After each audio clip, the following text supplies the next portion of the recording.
Beetlejuice. Beetlejuice. Beetlejuice. It's showtime. I feel so good, I feel so numb, yeah.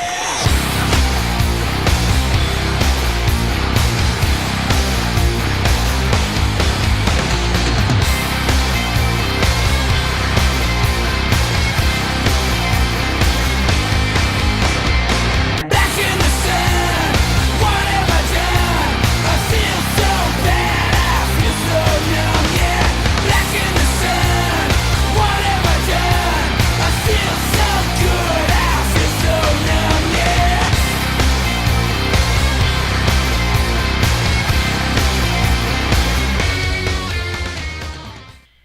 Greetings everyone, and welcome to the show. I am Knox Burzum, local asshole, cinephile, media heart, and your undead guide to the bizarre, dark, and strange. On the show, we'll spotlight movies, TV shows, music, really anything that piques my interest. Well, at least most of the time, it has to be my interest. Once in a while, I'm an idiot, and I ask my wife what I should watch this night. And sometimes she's really mean, and she says a little shitty thing called Nightmaster. Written by Michael McGinn and directed by Mark Duffy, this film was released to the public in Australia in 1987, but not on video cassette in the US until 1995, presumably because it gave everyone who watched it cancer, except for one lucky bitch who got half alive. Would you believe Nicole Kidman? I know, right? Fucking amazing. The film stars Tom Jennings, Nicole Kidman, Joanne Samuel, and Vince Martin. We open at night on the sort of industrial urban wasteland you always see in cheap action films, with a cheesy soundtrack featuring 1980s synth music of the variety made popular by Tangerine Dream and their ilk. Cut to the same water treatment plant looking place that everyone in the 80s and 90s for some odd reason thought would be the next big fighting arena. People in ninja costumes run around and flip about the place, looking about as authentic as performers from Enter the Ninja. Until one of them pulls off their hood to reveal Nicole fucking Kidman, I told you.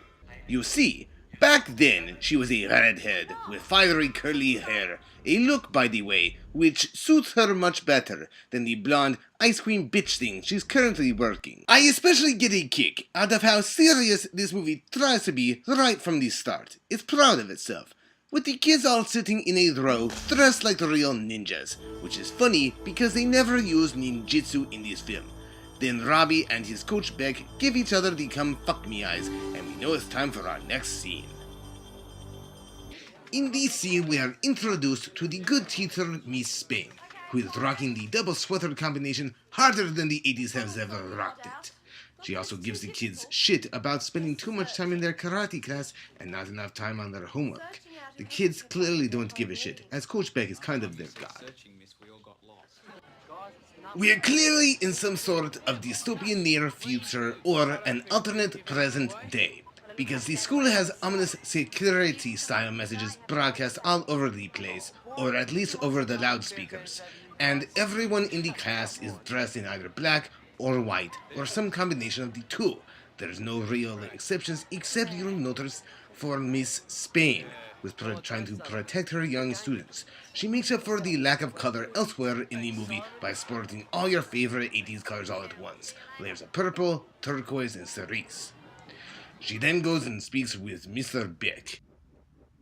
You see, folks, Miss Spain has decided that she's tired of Coach Beck's shit about the karate class being more important than the students' academic lives. She quickly tells him what's for, and he quickly gives her a piece of his mind right back, essentially telling her to fuck off, that he knows best, and that the students need to be prepared for the hard, tough world of the war ahead. There's no war, but they need to be prepared for it. Anyway, it soon becomes apparent that the students are the top members of the school's martial arts squad, and that this maze that they're running through is a war game designed by their gym teacher, Steve Beck, a crazed ex-soldier, probably from Vietnam, who believes he is dead inside. What a surprise. No one in that picture is still alive. From there on, the plotline is pretty simple to figure out. Someone's going to get murdered, probably needlessly, and we're going to see some sort of big existential battle for the soul of the protagonist, Robbie Mason, winner of the best hero award of the show, who is also blessed with the nickname Karate Killer. I have no idea why the fuck they call him Karate Killer, as he doesn't kill anyone in the whole fucking movie.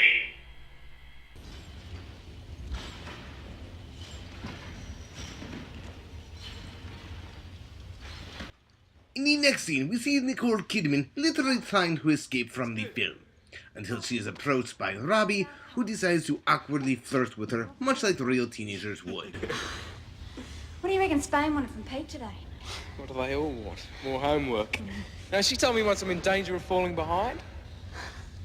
I reckon she's got the hots for you. What? Spain? Yeah. She wants your body. Don't ask me why, though. Oh, I don't know.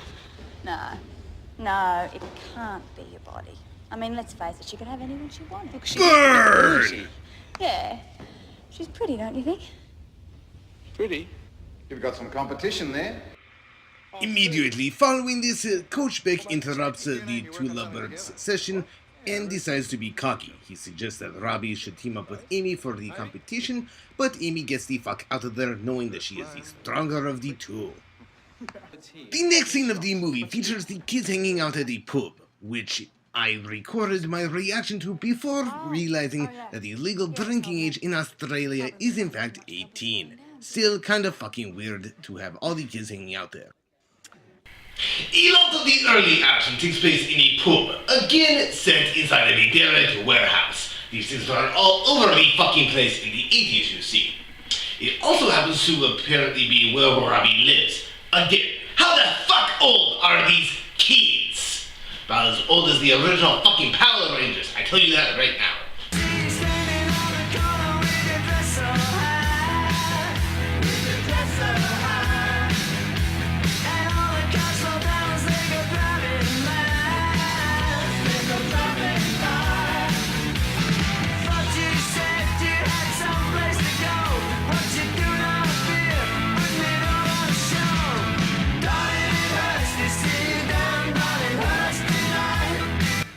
The house band plays music appropriate to the tone of interaction at the bar. At one point, the lead singer seems to be almost narrating a wordless exchange between Duncan and some heroin addict. It's a little amusing, really, when you think about it. At any rate, eventually, Robbie goes up to his room, changes, and leaves without telling a soul. Also without a soul seeing him leave the building, but whatever. Miss Spade shows up shortly thereafter to see Robbie, but discovers that her knight in shining, well, pantsuit, has left, leaving her with only Duncan, looking like a smug asshole. Robbie, meanwhile, is playing a game of Deep Cool and showing up the blackest ninja I've ever seen in fucking Australia.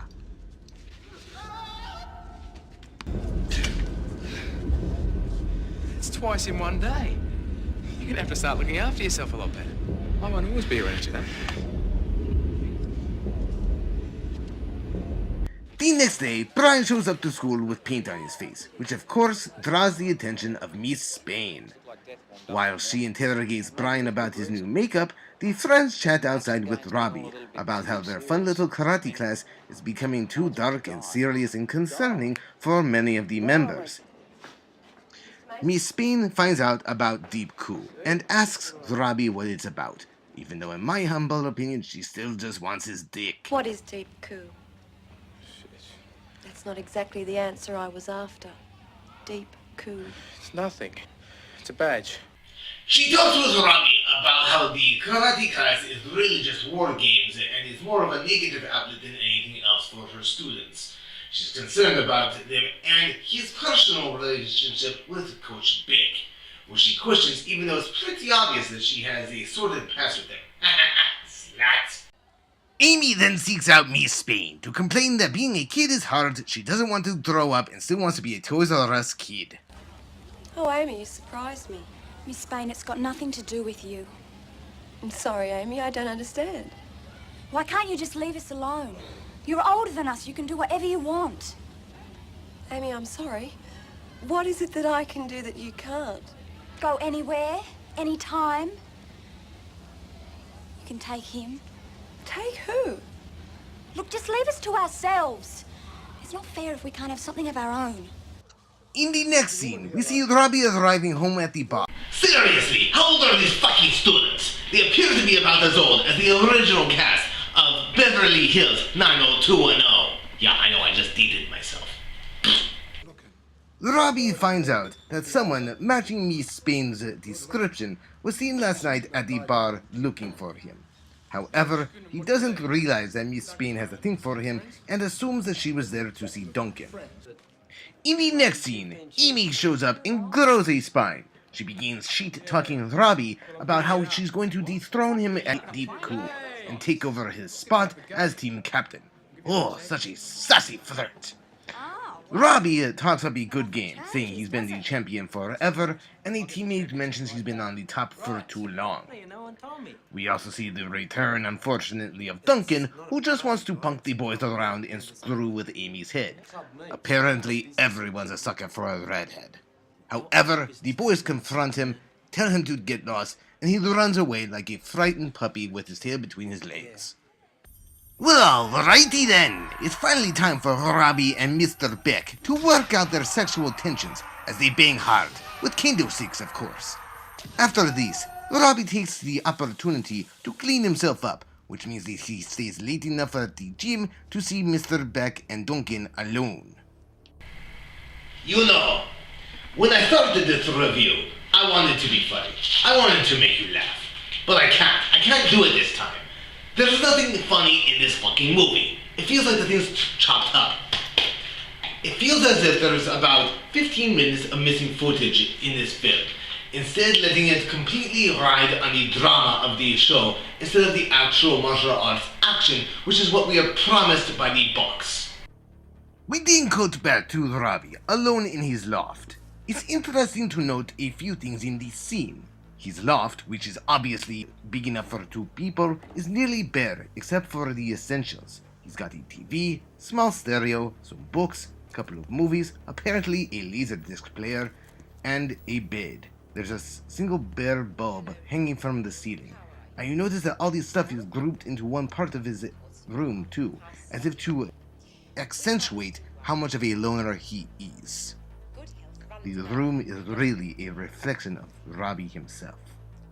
We also learned that for whatever reason, Robbie's dad is dead and his mother is living back in London alone, presumably to get the fuck away from his bitch ass. Robbie wakes up to Miss Spain urgently knocking on his door. Awkward flirting ensues and she again attempts to get him hot for teacher. Miss Spain then questions him about Mr. Beck's motives with the group, and Robbie basically blows her off, saying that Mr. Beck knows what the fuck he is doing. He was a soldier. What do you want from me, Miss Spain? I want you to take a lot less notice of what Steve Beck fills your head with. Schoolwork comes first. A lot of students follow your example, Mr. Mason, and I want you to set the right one.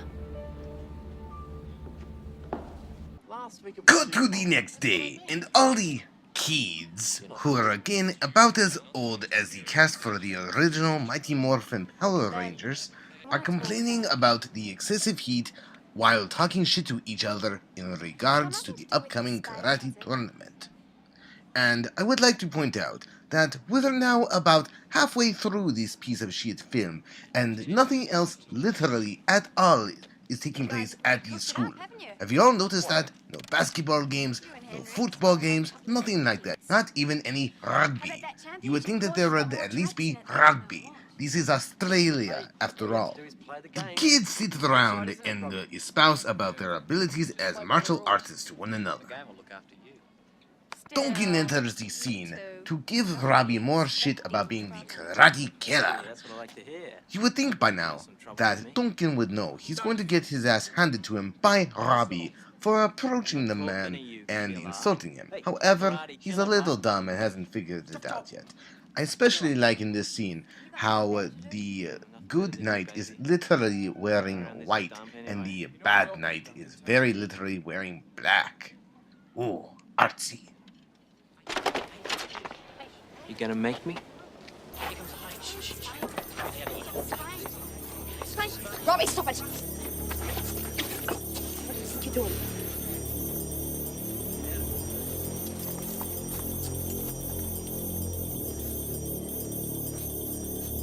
The next scene sees Robbie doing his favorite thing, practicing alone. Forever alone. At any rate, he goes out until he's approached by Coach Beck, at which point he decides to ask Beck why it is that Beck and Duncan have been getting so damn chummy.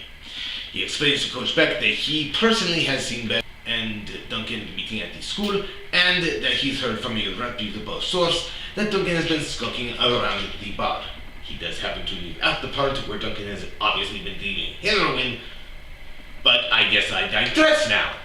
They simply agree that Duncan is shady shit, and they move on. In the next scene, you can see Amy and Robbie walking to class, and lightly flirting until Robbie decides to go on his merry way, and Duncan approaches Amy. Duncan confesses to Amy that his feelings are actually quite hurt. You see, he feels that the whole school sees him as a pariah, an enemy if you will. But they all see Robbie as being the hero in shining armor. You can tell that he very much resents Robbie for being his better. After Amy offers a few strangely placed words of encouragement, Duncan is called away by Coach Beck, and, after they have another secret meeting, we finally see that Duncan is of course Beck's heroin hookup. Apparently, heroin gives Mr. Beck superpowers, and he immediately finds Amy hiding in the shadows behind the door where he was getting high. He then threatens her, like any normal adult would, so that she won't tell other teachers at the school that he's shooting horse in the back room. Miss B shows up again at Robbie's after hours and confesses to him that she and Beck are former lovers. What a surprise. At any rate, she goes on to tell Robbie how really the only thing that Beck cares about is being number one, and how it's kind of consumed the man mentally, and she's beginning to get a little concerned about its impact on her students. Understandably so, the man is a nutcase. However, that's a bit ironic that she's there out of concern for her students, as she then attempts to seduce Robbie again. However, it's pretty obvious he's about as interested in her as he is in his own mother. Now, this next part of the movie basically drives the rest of the film. As Robbie takes a step outside of the building that the karate tournament is finally happening in, he sees Duncan and Mr. Beck engage in an ill-fated drug deal. Duncan attempts to extort Beck for more money, and, of course, Beck kills him since, you know, Duncan's a douchebag. Immediately following Duncan's murder, Robbie is called back inside by one of his teammates, who's been wondering where the fuck Robbie went off to. As for this next part, this is finally the karate tournament that we've all heard so much about. Unfortunately, this is also the low point of the movie. You see, there's going to be a lot of close-up to Robbie and Coach Beck, the main event as it were, you see. Robbie takes the opportunity the moment that he is in the ring with Beck to admit to him that he saw Coach Beck commit a murder. Coach Beck then has to decide if he's going to beat the living crap out of Robbie on live TV or not, and eventually they walk out of the ring. The next part then shows Beck trying to chase Robbie down with his fucking car. Zoom zoom zoom! One. He misses. Lucky for Robbie though, Miss Spain shows up and takes him to his place. She confronts Robbie then and there about Beck, and says it's obvious that Beck was trying to hurt Robbie in the ring. Robbie shrugs it off. At this point, Spain's had enough and finally calls the cops as Robbie runs out the back door.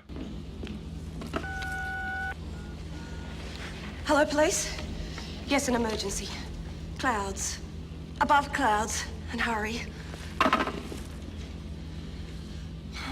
Robbie.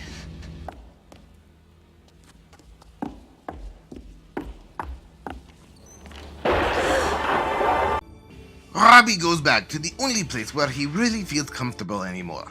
The water sewage plant, apparently.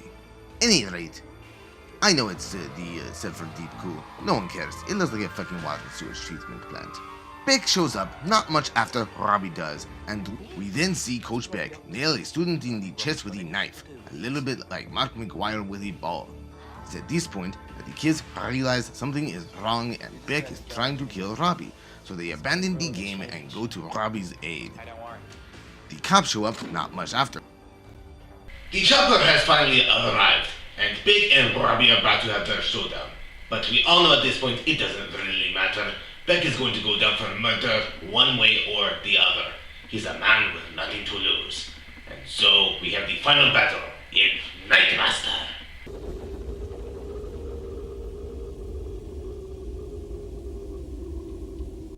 As the chopper circles overhead, Robbie and Beck face each other, man to man, mono a mono, in this case fist to lead pipe. Robbie and Beck chase each other through the maze, ending up with Beck hanging from Robbie's hand about 30 feet in the air. Beck lets go though, not wanting to go to prison for the murder of Duncan. Robbie comes down and ends up in the arms of Amy, who's been trying the whole movie to show him that redheads are just more fun. And then we finally see them kiss, and we can assume that they go on to seal the deal. We cut to class the next day, where the teacher drones on while the kids aren't listening. We cut to class the next day, where the teacher drones on while the kids aren't listening, and Amy and Robbie make googly eyes at each other. We cut in between the classes, where it's no one is again paying attention to, and yet another session of Deep Cool to see them running the maze with each other. Amy keeps smiling at Robbie, and it is finally revealed at the very end of the movie that she nailed him in the right cheek, essentially marking him as hers. So there you have it, a piece of forgotten Aussie 80s teen shit. The movie is well paced, even if it is a bit boring. The action sequences are fairly well choreographed in the first and second act of the film. Unfortunately, once you get to the third, where the actual karate tournament is, we see our actors under the spotlight, and it quickly becomes apparent that these assholes never had a single day of karate class in their lives. As far as the art direction goes, the music is pretty much on point throughout the entire film, helping us know exactly what we should feel, which is pretty good. Awesome of it, considering that the plotline doesn't give us anything to work with. As for the acting itself, the only two I really had to focus much on were, of course, Nicole Kidman and Tom Jennings. Nicole and Tom both have fairly good on-screen chemistry throughout the majority of the film. It lets you at least feel as though they might really have a relationship. As far as when Tom is on his own, however, the movie falls flat. He's not a very good actor, and he can't emote very well at all. Well, I hope you all enjoyed my suffering. It's been 90 minutes of what is essentially platypus shit being thrown at a screen. I did not enjoy that. Until next time, my fuckers, enter the void. Oh, Dad, won't you spare me over and